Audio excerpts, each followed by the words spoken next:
Well, hey there.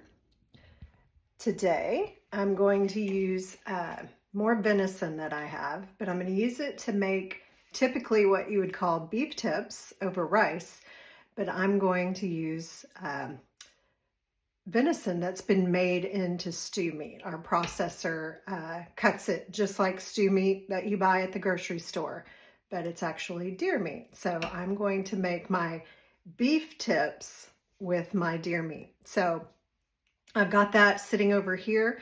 It's kind of big chunks. I'm gonna chop it up more bite size. I prefer it that way. Once I get it all chopped up, then I'm going to place it in my favorite Corningware. So girls know how much I love this Corningware. I hope one day when I'm gone that you guys will split up my set and use it or get more of your own. And you're probably also noticing that I'm putting it in something that's going to go in the oven versus on the stovetop or the crock pot.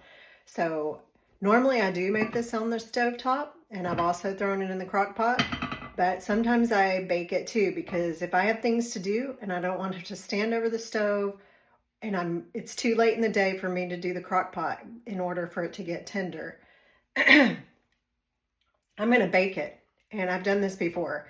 But it's a great way to just not have to worry about it. I put it in the oven, 3.5 hours, and then I don't have to mess with it, and it's done. So that's what I'm doing today, because it's late in the afternoon. I've been working outside all day, and I've got work to do, my real work. I've got work to do, and so I'm going to do it in the oven so I don't have to worry about it. So I'll be back after I get it all chopped up.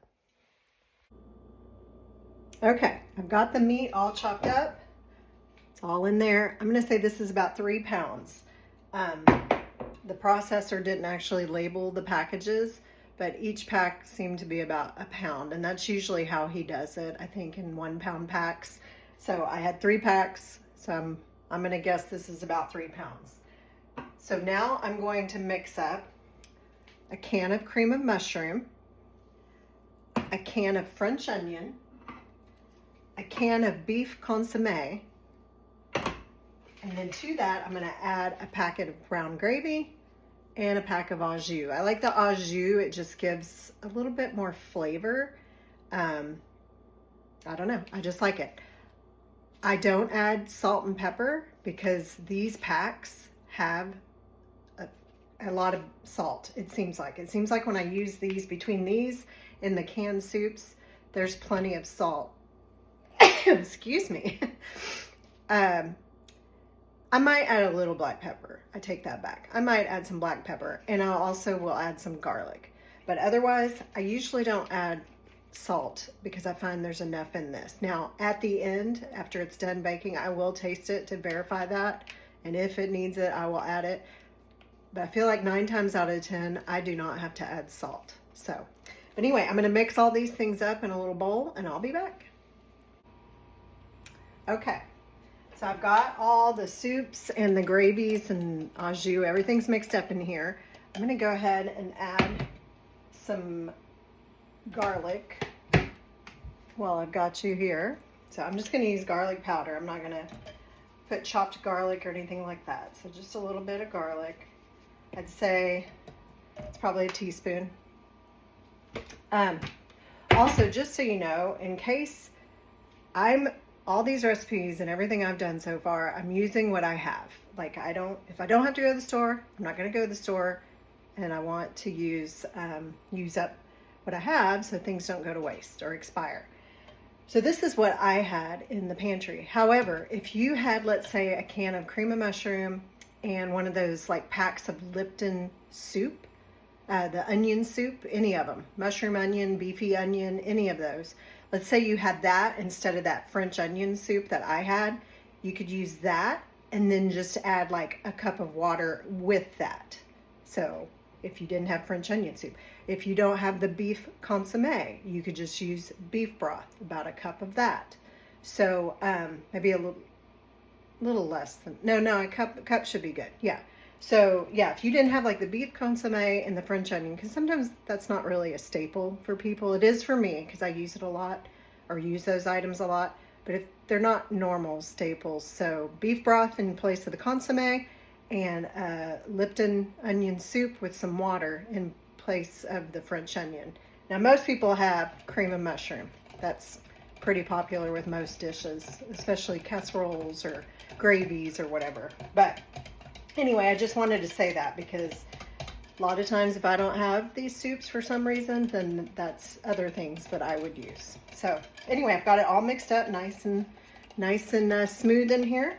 So I'm going to add this. I'm just going to pour it right over these deer tips. We're just going to get that all in there.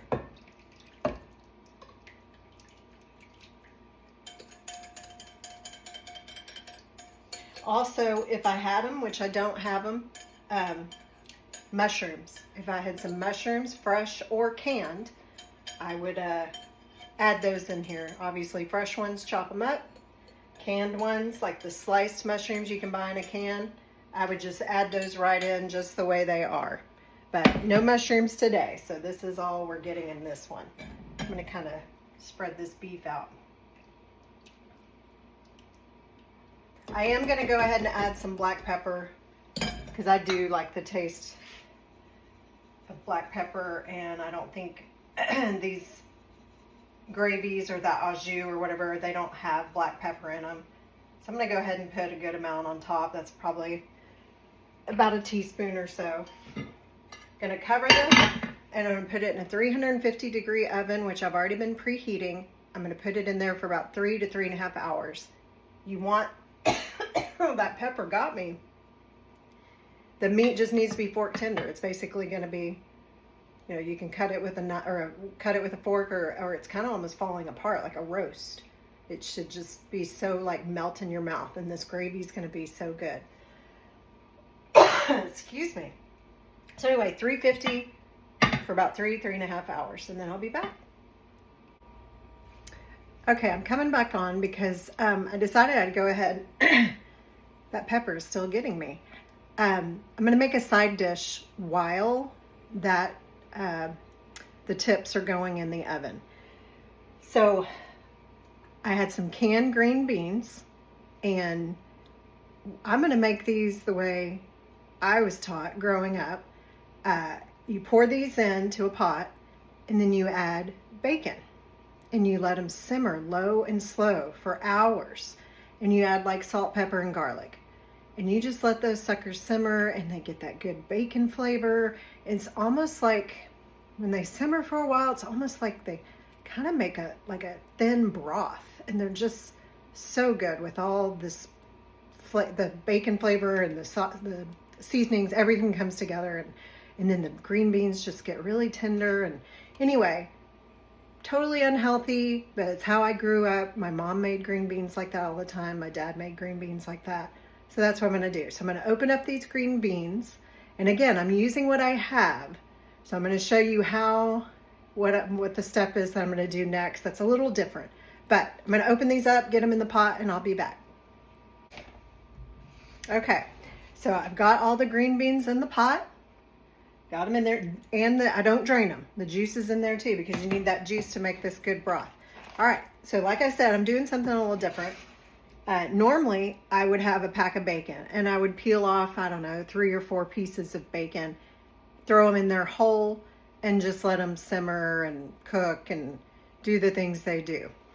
I don't have like real bacon, but I have these bacon pieces. It's real bacon, but it's chopped up like for salads or soups or whatever.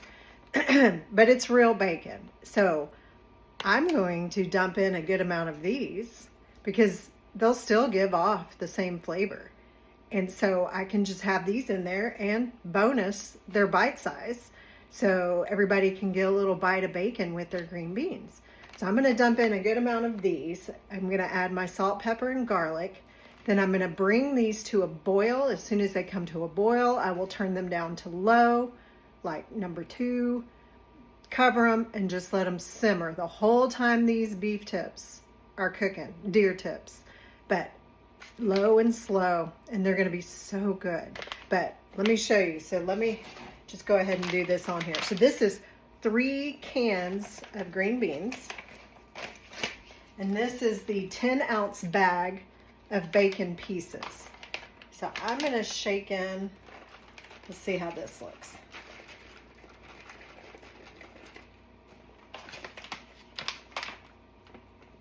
I think that's a good amount. And I'm going to say that was about a third of the bag.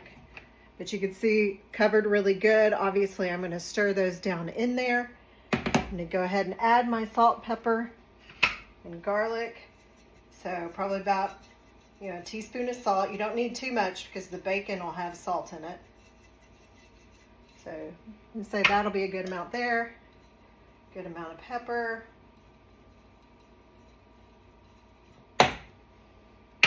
And then I'm gonna get my garlic out. And probably also like a teaspoon of garlic.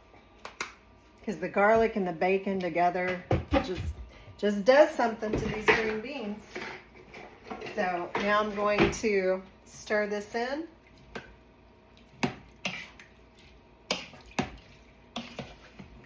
And so you can see even after stirring in, you can still see bites of bacon. So that's going to be really good because everybody's going to get a little bacon on their green beans. So that's all stirred in good.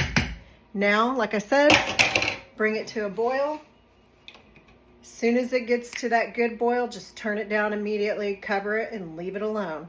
And just let it simmer for the rest of the time that you're cooking your tips. And I'm going to make rice to go over, or to put the deer tips over. I'll come back for that because it's a rice that I like to make that's not just plain white rice. It has a little something to it. So I'll be back to do that in a little while. I was going to mention those little pieces of bacon. They're great too in omelets, or if you're going to make like a grilled cheese with bacon. I don't know, pretty much anything. Like, they just make it easy because they're basically already, I think they are cooked. They come pre-cooked. And then they're already, bite size. So like making an omelet, you just sprinkle a little bit of that in there. It's perfect. Or if you're frying potatoes, you want to add a little bacon in your potatoes, dump some of those in there. Or like I said, on a sandwich of some sort, in a salad. Obviously, that's what they're meant for, I think, originally. But those little things actually come in handy pretty often for me. Or like a topping on a casserole or something. And it's nice because you don't have to, obviously, real bacon crisps up and it probably has a more pure flavor, I guess.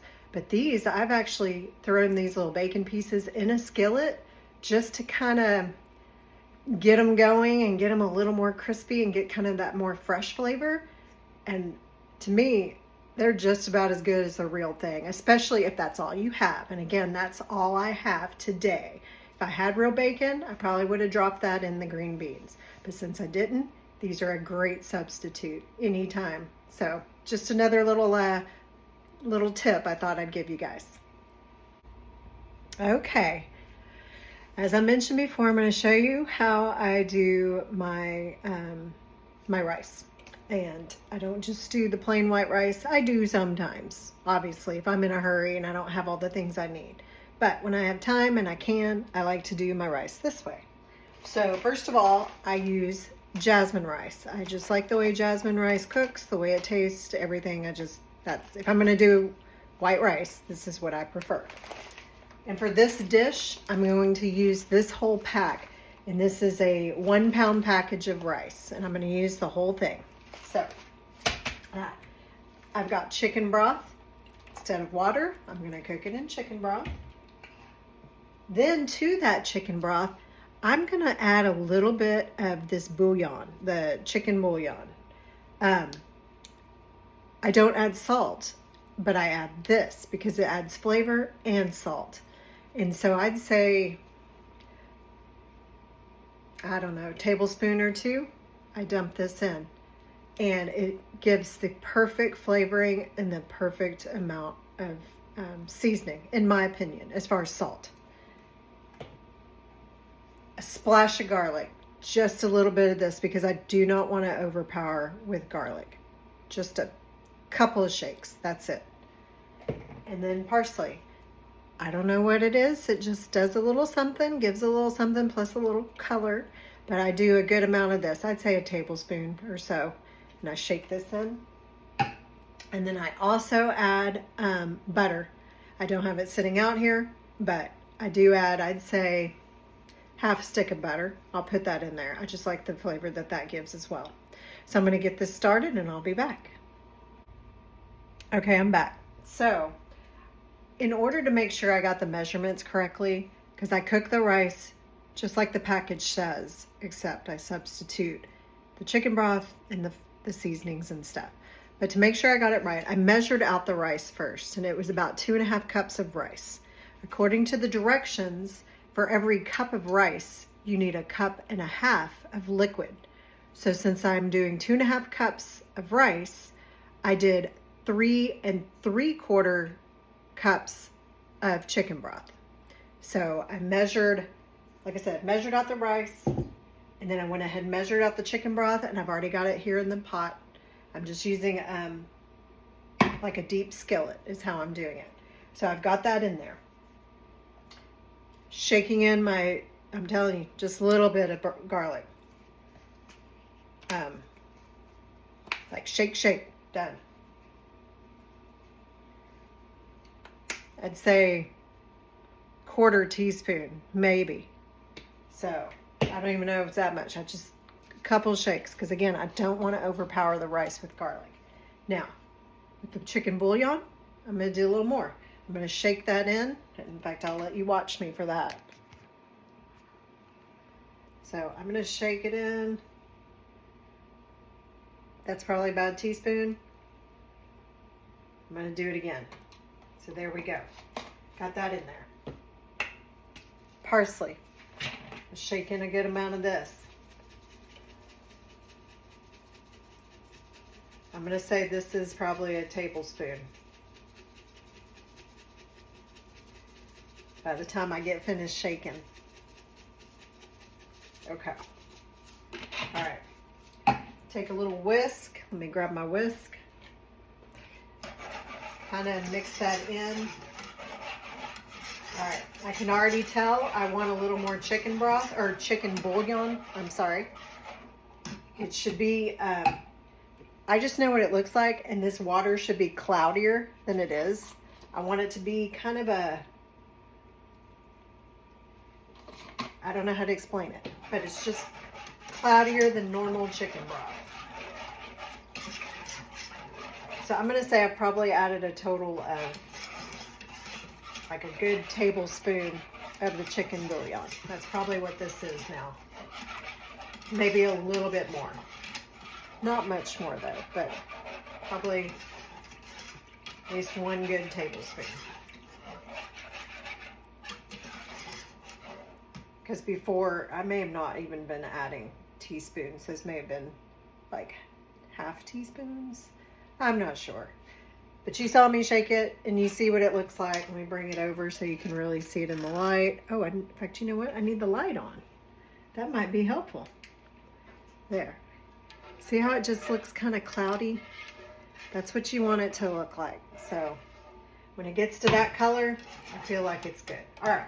So we've got the parsley, we've got the chicken bouillon, the chicken broth, 3 3/4 cups to 2.5 cups of jasmine rice, a couple of shakes of garlic. Now I'm going to get my half stick of butter. I'm going to put this in here, bring this to a boil, and add the rice, and then I'll be back. Make sure you melt that butter down. Don't just bring it to a boil and throw the rice in. Get that butter. You know, sometimes butter takes a minute to melt properly. So get that melted in there really good, then throw in your rice. I'll be back. Okay, I've got my butter in there.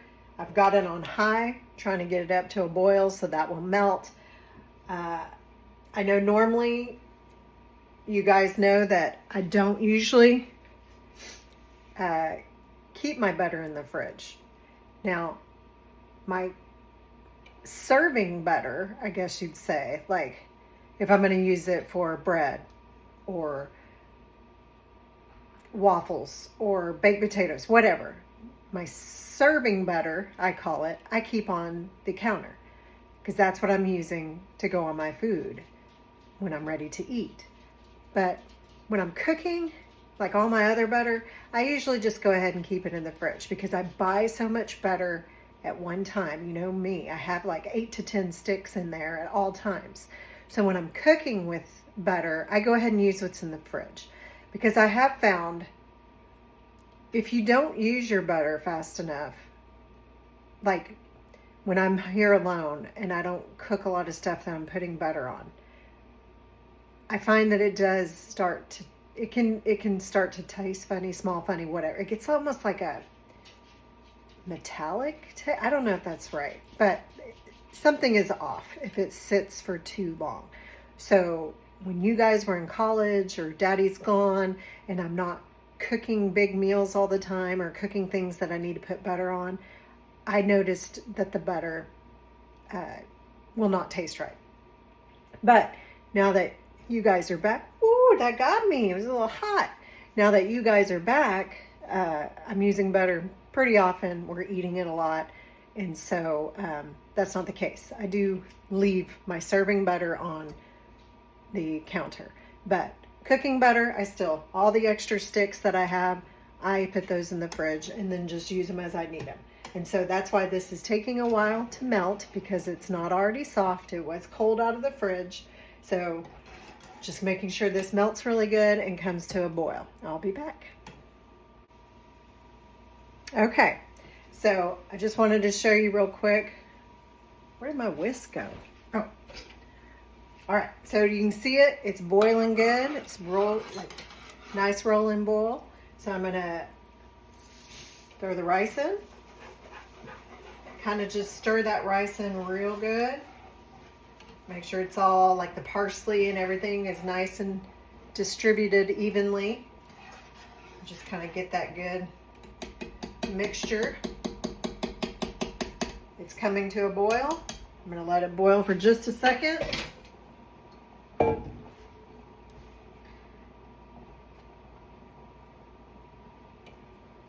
And then that's about it. I'm going to go ahead and turn it down to about a 2. Just kind of letting it simmer a little bit there. And I'm going to go ahead and cover it. And that's it. And then I don't touch it for like 20-25 minutes. I just leave it, let it sit like this, and then turn it off at the end of 20-25 minutes, and then just let it sit until dinner's ready, and it's fine. And that's how I do it. So the rice is going to absorb all the chicken broth and the bouillon and the butter and the seasoning. Oh, it's going to be so good. Almost a sin to cover it up with the deer tips, but it just adds a little something to the dish. So anyway, that's how I do it. Super simple, just a few extra steps versus making plain white rice, but it's worth it. The taste is so good. So hope you try it and I hope you enjoy it. So I'll be back when the deer tips are ready and we'll see it all together.